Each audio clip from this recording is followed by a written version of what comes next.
A&C podcast. Hosted by AC Divine and ECW original Chili Willy.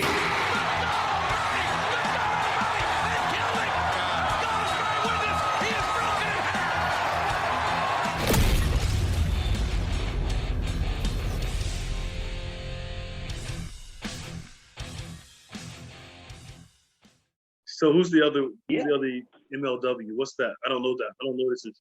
Oh, okay. All right, that was just filed this past Tuesday, and it's MLW versus WWE, and MLW has sued WWE in federal court in San Francisco for antitrust violations and interfering with contracts that MLW had with both Tubi, which is Fox's streaming service, and Vice TV. And if you guys haven't seen that, I can get you a copy to put out to your listeners, AC. And also, you guys need to check it out because there's some pretty salacious allegations in there saying that when Vice agreed to air the MLW Fightland broadcast, and the lawsuit says that MLW was engaged in negotiations with Vice for Vice to not only show archival MLW footage, but also to start showing MLW's regular programming. The lawsuit alleges that Vince McMahon was pissed at that and insisted through a vice president calling up to Vice and saying, you guys need to stop airing MLW programming.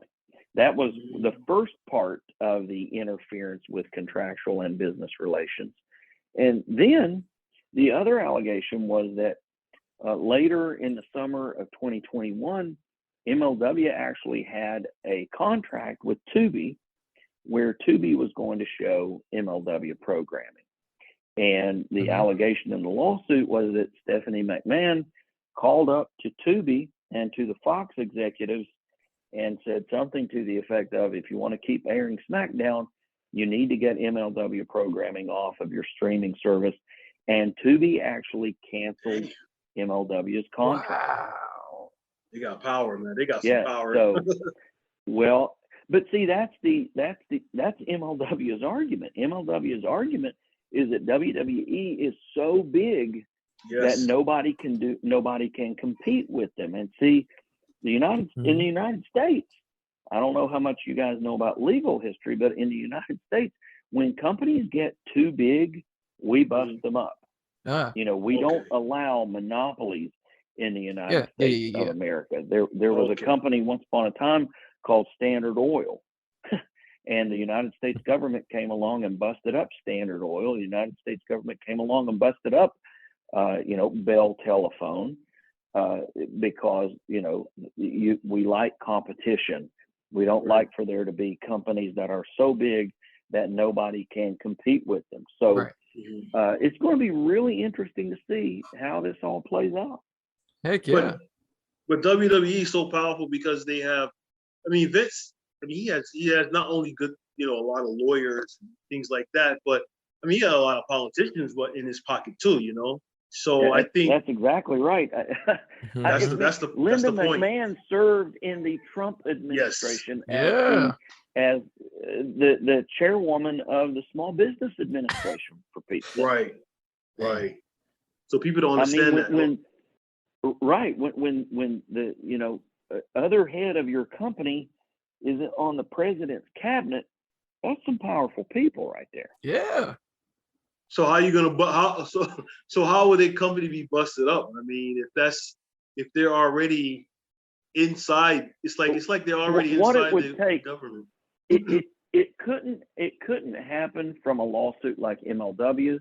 Gotcha. If that was going to happen, it would have to happen by virtue of the United States government coming in. And, I don't think that the Biden administration is too worried about whether or not WWE is a monopoly at the moment. You know, we've got some bigger fish to fry in, in this country with a pandemic and some other things going on. You know, so but anyway, it's not to say that the time wouldn't or couldn't come where if the United States government and the Department of Justice Antitrust Division focused in on WWE about unfair trade practices, like trying to keep other companies from running certain buildings, a la New Japan and Ring of Honor in 2018 at the Garden or whatever. You know, if the United States Department of Justice ever starts looking into that stuff, Katie, bar the door, you know. Well, how did AEW get away with it?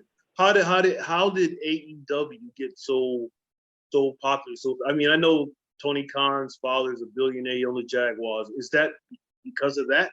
I mean, is it? Well, yeah, I think that actually helps MLW's argument that you shouldn't have to be a billionaire to be able to put your product out there and run and get streaming services and run certain buildings and do certain things. You ought not have to be a billionaire to have a company that could give WWE a run for its money. I think that's one of the best arguments MLW's got. Heck yeah.